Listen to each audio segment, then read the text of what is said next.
mesti diginin semua roda-rodanya? Biar agak megang ya bang. Agak megang ya? Iya. Emang di depan medannya kayak gimana? Ngeri bang. Mereka kalau konsumsi gitu masak ataupun minum memang airnya dari sungai juga? Air sungai.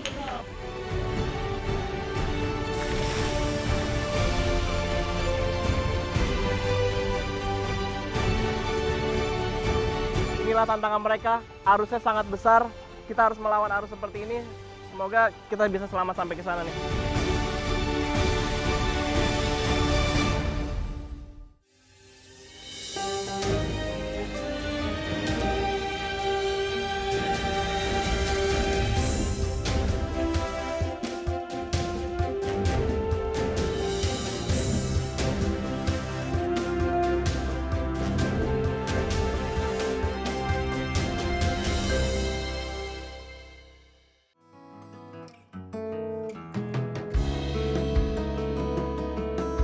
Nangro Aceh Darussalam merupakan provinsi yang kaya akan sumber daya alam.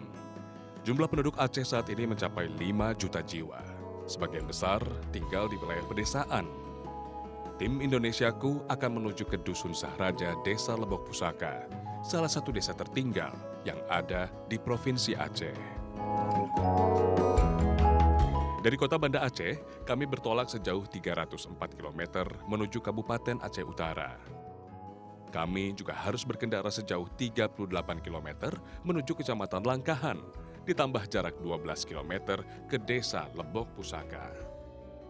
Data Badan Pusat Statistik pada bulan Maret 2018 menunjukkan bahwa angka kemiskinan di Indonesia menurun, terendah sejak runtuhnya rezim Orde Baru.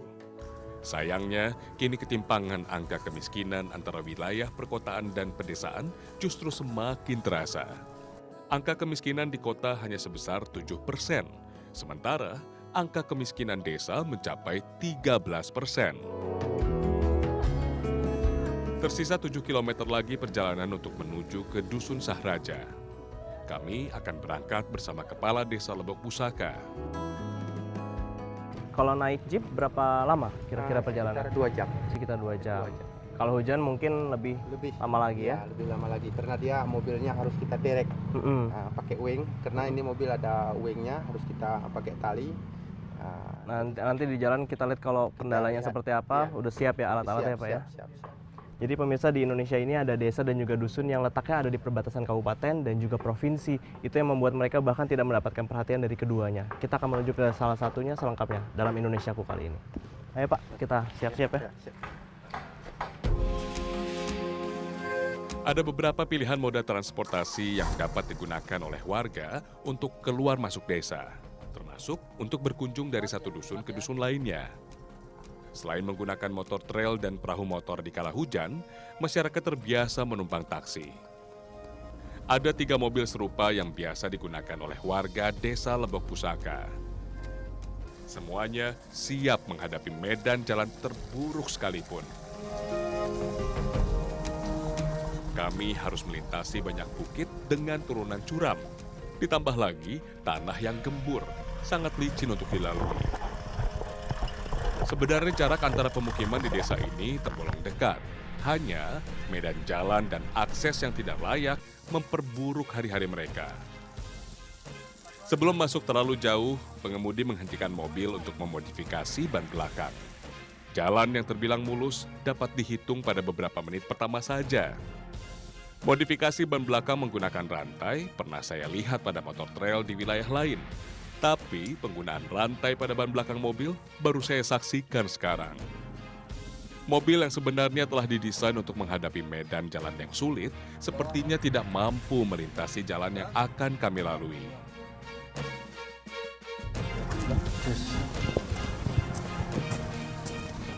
Bang, kenapa mesti diginin semua roda-rodanya?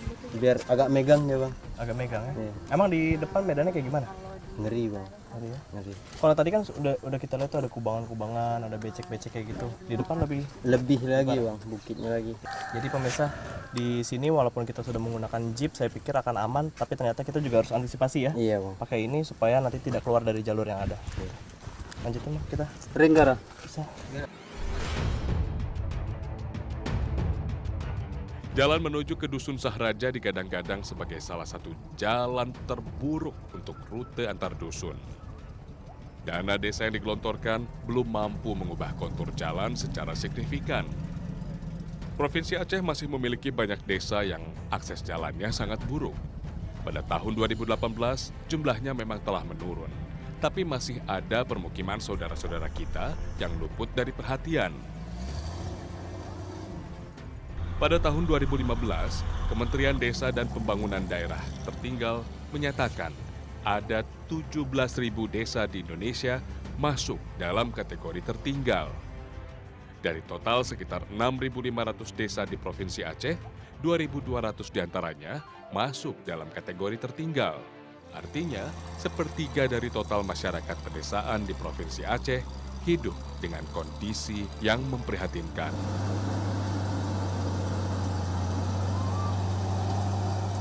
Dari 27 kecamatan dan 852 kampung di Kabupaten Aceh Utara, Dusun Sahraja yang menjadi tujuan kami disebut-sebut sebagai yang paling terpencil. Akses jalan yang buruk tidak hanya menyulitkan mereka yang tinggal di dalam Dusun Sahraja, tapi juga siapapun yang bertugas untuk melakukan pelayanan dasar.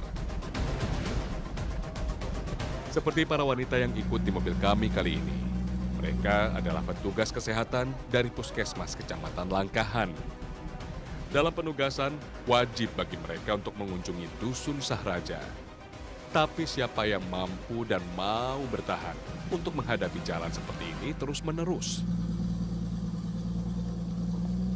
Nah, Udah lama, Bang, ke dalam sampai itu memang 7 tahun. rutin biasanya dilakukan apa memang sekali-sekali karena transportasinya susah? Sekali-sekali, Bang. Misalnya ada 3 bulan sekali gitu kan. Itu pun harus ada dari bantuan dari pusat ya, kayak Iya. dari kecamatan atau dari kabupaten. termasuk Tapi kalau provinsi. misalkan nggak ada bantuan atau memang tidak lagi momennya, memang nggak bisa pulang balik karena emang nggak memungkinkan ya. Lelah sekali rasanya menghadapi jalan berbukit dengan turunan curam yang sangat berbahaya. Bahkan sudah banyak kisah warga yang celaka.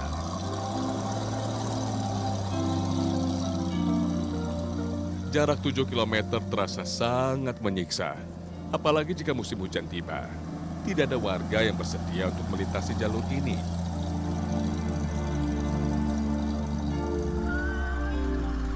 Terpikir oleh saya, untuk apa menggunakan kendaraan jika nantinya bisa celaka? Toh sudah menggunakan mobil pun, kami lebih banyak berjalan kaki demi keselamatan bersama. Jika tidak, mobil bisa saja terbalik atau tergelincir. Kemungkinan lainnya adalah terjebak lumpur selama berhari-hari.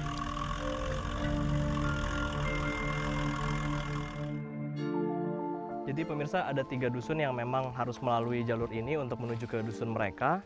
Mau nggak mau mereka harus menggunakan jeep ataupun motor, tapi itu pun juga jarang yang punya kendaraan pribadi. Salah satu pilihan lainnya adalah mereka menggunakan jalur air, menggunakan ketinting. Tapi dua-duanya sama-sama berbahaya, memerlukan ongkos yang sama-sama besar. Tapi kalau jalan kering, kita coba pakai jeep ini untuk menuju ke dusun mereka. Kami sudah hampir tiba, sekitar 1 km lagi yang tersisa. Wilayah ini sudah masuk ke dalam Dusun Sahraja. Namun area permukiman masih di depan. Ini hanyalah bagian perkebunan warga. Mengobati kelelahan dalam perjalanan sejak pagi, kami memutuskan untuk rehat sejenak. Kami juga mengisi perut dengan bekal makan siang. Lapar yang kami tahan hingga sore membuat kami semua sangat lahap menyantap nasi serta lauk pauk yang tersedia.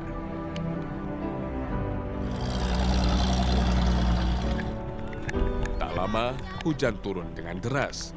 Perjalanan menjadi semakin tidak nyaman. Akhirnya kami tiba di Dusun Sahraja, salah satu permukiman yang kabarnya paling tertinggal di wilayah Aceh Utara.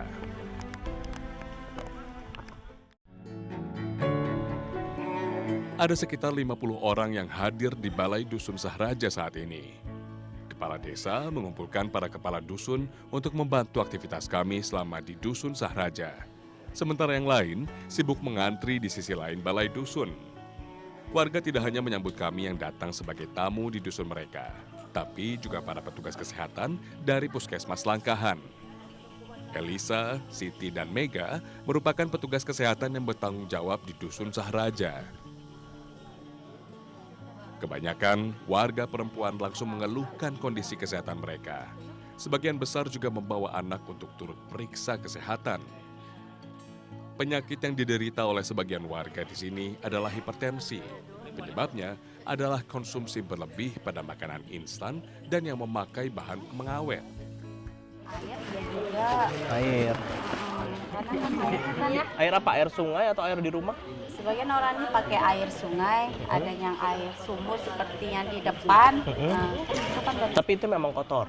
iya, Kotor ya. airnya nggak jernih. Mereka kalau konsumsi gitu masak ataupun minum memang airnya dari sungai juga. Air sungai itu Oh, belum ada di sini aliran pipa untuk air bersih gitu belum ada. Ya?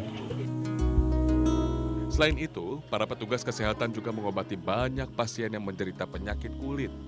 Ada 5 anak dan beberapa wanita di dusun ini yang mengalami gatal-gatal.